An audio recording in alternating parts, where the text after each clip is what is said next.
ja olemegi kohal. Jõulud, puhkuseaeg, aastavahetus on kohe tulemas. Inimesed on kõik lähedastega koos puhkuselainel. Teema, millele hetkel veel paljud inimesed ei mõtle, aga mis kohe-kohe tuleb päevakorda, on töö. Ehk siis meie töökoht, midagi, mida me igapäevaselt teeme, millele me tõenäoliselt oma elus ja päevas kõige rohkem aega panustame, miski, mis mängib meie kõikide õnnetundes ja igapäeva heaolus väga suurt rolli. Miks ma sellest täna räägin, on see, et ma olen ise olnud olukorras, kus kõik lühikesed puhkused, nädalavahetused kaasa arvatud, lõppesid sellega, et mul tekkis ärevustunne mõeldes sellelt, et kohe peab tööle tagasi minema. Täna ma olen kohas, kus see päev, kus mu töö tegemine algab, olen ma elevil.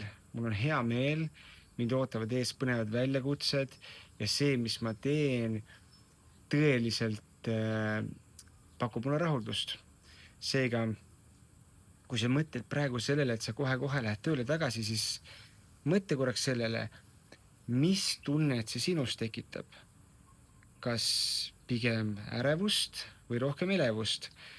Kui see on see esimene variant, siis praegu pühade aeg on suurepärane hetk selleks, et eralduda, minna kuskile täiesti üksinda, panna käest ära telefon, kõik segajad, võtta kas 10 minutit ja lihtsalt mõtiskleda korraks selle üle, kas see töö, mis sa täna teed, pakub sulle rahuldustunnet.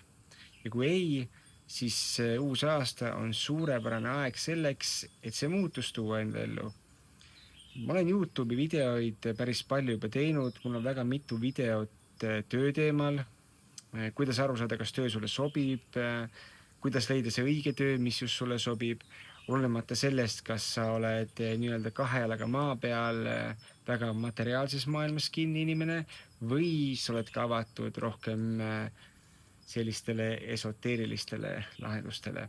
Igal juhul, igalühel on seal midagi, ma soovitan minna sul vaatama, kui sa veel seda ei ole teinud. Soovin sulle mõnusat puhkuse jätku, et sa veedaksid seda oma lähedastega ja et sa leiad selle pisikese hetke, et panustada oma igapäeva heaolu tõstmisele.